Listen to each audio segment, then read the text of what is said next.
अभी हम देश भर के ताज़े समाचार आपके सामने प्रस्तुत कर रहे हैं। कनाडा से खबर आई है कि वहाँ के 8 लाख हिंदुओं को कनाडा छोड़ने का निर्देश दिए गए, आदेश दिए गए। देखते हैं क्या होता है क्या नहीं होता। और अभी अभी सूचना मिली है कि लाहौर में 3 जगह धमाके हुए, एयरपोर्ट के पास में धमाके हुए। ये धमाके किसने किए अभी खुलासा नहीं हुआ। और ऐसा लगता कि पाक में जो अंतर विरोध हो रहा है ना, ये धमाके उसी का परिणाम है। अब दूसरी तरफ पाकिस्तान इतना झूठ बोल रहा है, इतना झूठ बोल रहा है, इतना गलत प्रचार कर रहा है कि उसकी सारी पोल खोल। उसने बताया कि 2 राफेल और 3 जेट मार गिराए सेना ने। ये भी कोई झूठ है और इसकी कोई सच्चाई नहीं। अब आतंकी ठिकानों पर हमने एयर स्ट्राइक तो की, किंतु आतंकियों ने हमारे भारत के हमले के डर से और खौफ से नए आतंकी ठिकाने बना लिए। अब राव और सब उनके नए नए ठिकानों की संपूर्ण जानकारी लेगा। इस मामले में भी अभी बड़ी विचित्र स्थिति हो रही। सुप्रीम कोर्ट के न्यायमूर्ति यशवंत वर्मा के खिलाफ जो भी आरोप लगे थे वो सही पाए गए।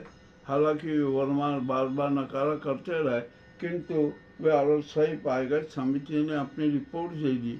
इस रिपोर्ट पर संजीव खन्ना ने जस्टिस वर्मा से कहा कि या तो नौकरी छोड़ दीजिए या महाभियोग का सामना कीजिए। अब जो भी होना है ना, ये तो होगा। क्या होगा, कैसे होगा, क्या नहीं होगा, अब ये तो बात करना। अब यहाँ पर जो हमने एयर स्ट्राइक की ना, उस पर भी राजनीति हो। अरे राजनीति क्यों करते हो भैया? राजनीति करने का अवसर नहीं है। आतंकी ठिकानों को नष्ट करना जरूरी है। ये जो विदेशी आतंकी है ना, ये देश के लिए बहुत बड़ा खतरा है।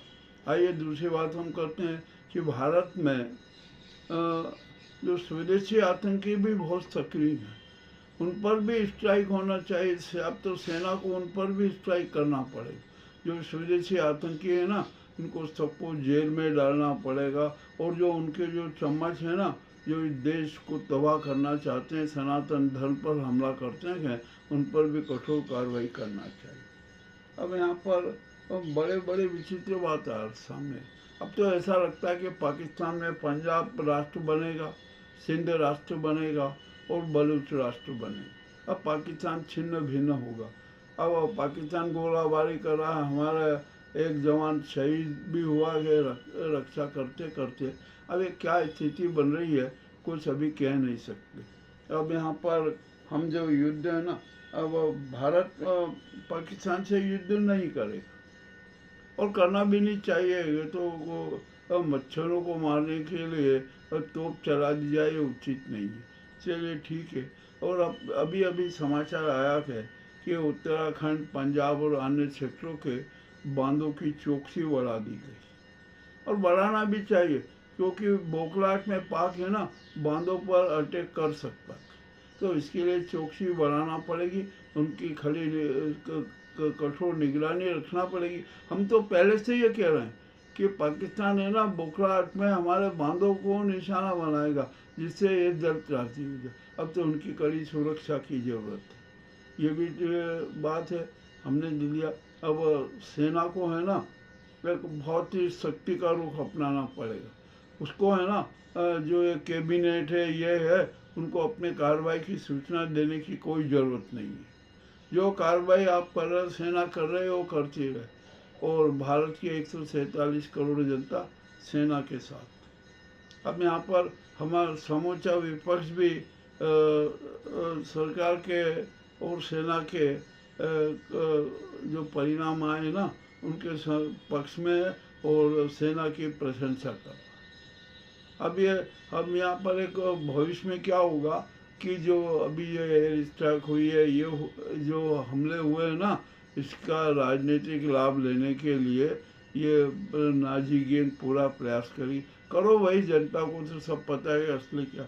और जो देश में पुलवामा 2 में जो शहीद हुए थे ना, उनके परिवारों ने भी भारतीय सेना को धन्यवाद दिया कि आपने कम से कम बदला तो लिया और आतंकी ठिकाने समाप्त। अब यहाँ पर ये डाबोल है, डाबोल है ना, डाबोल है, राजनाथ है, राजनाथ सिंह जी हैं, और भी जो ये नेता है ना, ये बड़े बड़े बयान दे रहे हैं।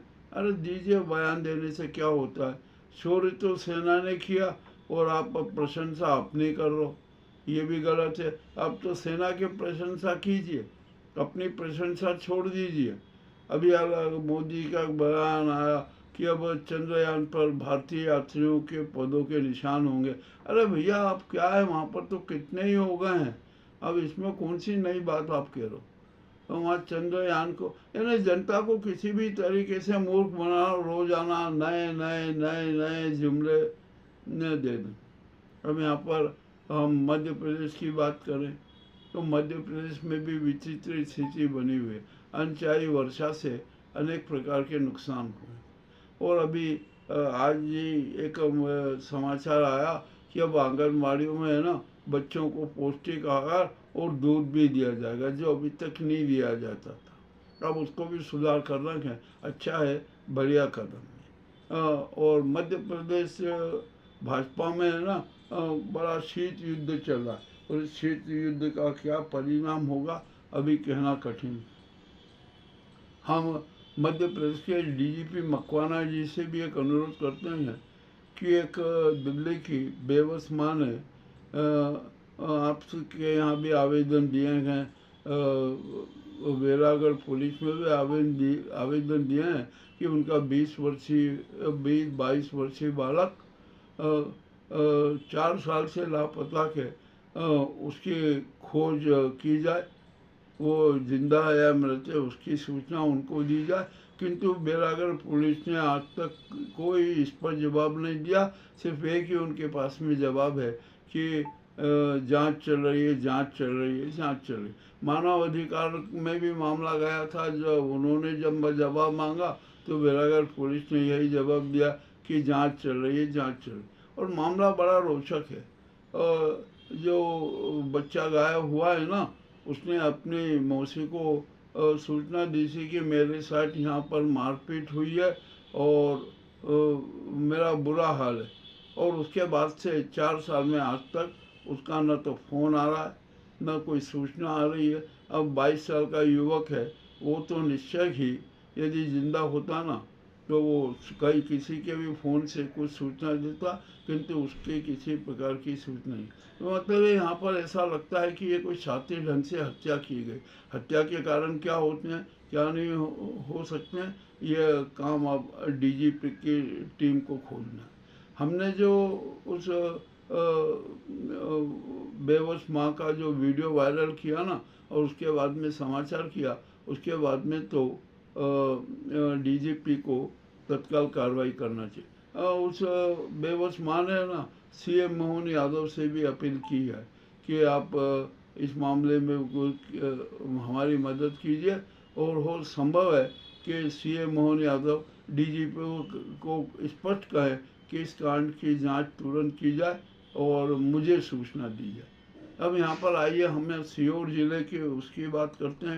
यहाँ पर रेत माफियाओं का नाटक अभी भी जारी है, रुक नहीं रहा है। रेत माफियाओं का आतंक जारी है और उसमें सभी शरीक हैं। एक हमारे जो अभी नए जिलाधीश आए ना, उन्होंने बहुत कठोर कार्रवाई की तो लोग उनके खिलाफ भी हो गए। बोले रेत माफिया को तो एक ही दावा कि सब हमारे गुलाम हैं, हम किसी से नहीं है, हमने सबको खरीद रखा। अब सच क्या है भगवान जाने, ईश्वर जाने, जो भी होगा वो सारी बातें कर। अब यहाँ पर अभी अभी समाचार आया कि सोना और महंगा हो गया, चांदी भी महंगी हो गई। अरे महंगाई का दौर कब तक चलेगा?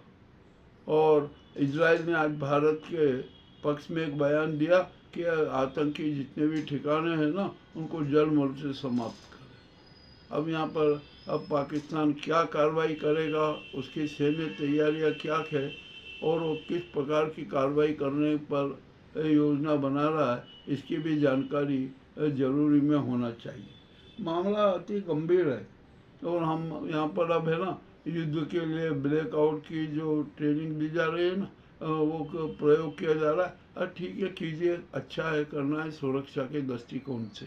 अब यहाँ पर हमारे देश की है ना जनता बहुत त्रस्त, वो एक त्रस्त जनता सेना के साथ तो है, किंतु वो महंगाई के खिलाफ हमारी ये सरकार कुछ भी नहीं कर। अभी अभी समाचार आया था कि क्रूड ऑयल में $10 प्रति बैरल की गिरावट हो गई, परंतु हमारे यहाँ पेट्रोल डीजल और सब कुछ महंगा है। अरे क्या हो रहा है देश में? क्यों ये रूपतंत्र कायम है? इस देश में प्रजातंत्र रहने दीजिए, इस देश की जनता के हित की बात कीजिए। और आप तो सिर्फ 10% लोगों के लिए काम कर रहे हैं, 10% लोगों के संरक्षण में। अभी जो बड़ी विचित्र बात कि जिन क्षेत्रों में उद्योग नहीं लगाना थे वहाँ पर उद्योग लगवा दी और उद्योग खोल दे, ज़मीनें आवंटित कर दी, तो इससे सेना को ऑपरेशन में बहुत बड़ी दिक्कत हुई। तो ऐसे जो राजस्थान में जो अडानी को ज़मीन दी और वहाँ पर उद्योग लगाने की बात की, वो ज़मीन तुरंत वापस ली जाना चाहिए, खाली कराना चाहिए। और भी अनेक मामले हैं। अब ये क्या होगा क्या नहीं होगा कुछ कह नहीं सकते। इस देश में किस प्रकार का शासन तंत्र चल रहा है और किस प्रकार का राष्ट्र का संचालन हो रहा है, यह भी अपने आप में एक अहम समस्या है। मैंने आज के जो महत्वपूर्ण समाचार है ना, वो आपके सामने प्रस्तुत किए। आपको कैसे लगे हमें ज़रूर बताइए। बहुत बहुत धन्यवाद।